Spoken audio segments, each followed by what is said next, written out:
Hello and welcome to part 5 of the Digital Photography for Beginners series. I'm so excited that you're here. I am Nicole, a professional photographer for the past 10 years, and I've had so much fun passing along all this information to you in this series. I'm hoping that I've made the overwhelm reduce and that you'll be tackling your creative side on the manual modes of your new or existing camera. My biggest advice is to just set up object on a table and run through all the things we've talked about. Change up your aperture, keep the other two the same. Change up the ISO, keep the other two the same. Change up the shutter speed, keep the other two the same, so then you can see how your camera is reacting to the settings. Okay, part 5 is where we talk about all the different manual modes and set you up for success. All right, let's get to it. Nicole here, and I am so excited to teach you tips and tricks I've learned along the way in photography school and as a professional photographer for the past 10 years. Here we go. So there are 3 manual modes. There's full manual, where you have to decide on the ISO, the aperture, and the shutter speed. There's Aperture Priority, which you are choosing the aperture and then the shutter. You could also choose the ISO, but then the shutter speed is being calculated for you.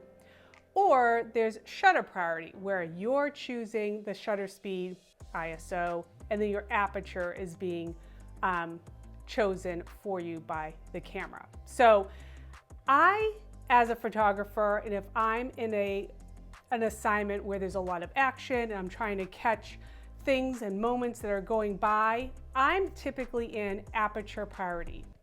What you're going to find is, based on your photography, whether you're a landscape photographer, a night photographer, a family photographer, you're going to find a mode that's best suited for you. So I know I always need to keep the action and stop the action, have crisp shots. So I'm typically Aperture Priority if I can be at 2.8, fast shutter speed, and I adjust the ISO based on if I'm indoors and outdoors. And that has worked well for me for the past 10 plus years.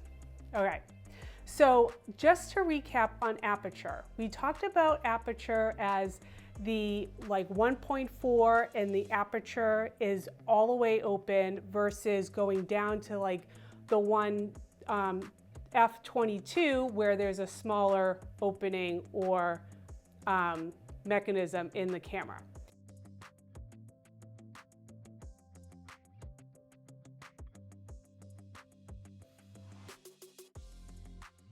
Then we're talking about shutter speed, where we're talking about how fast that shutter is closing.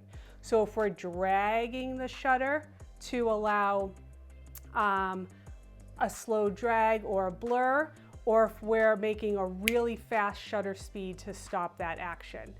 And then we go into the ISO, which we're taking into account the light available to us. So do we want a low ISO and have, if we're outdoors during the day, and have crisp shots with no grain?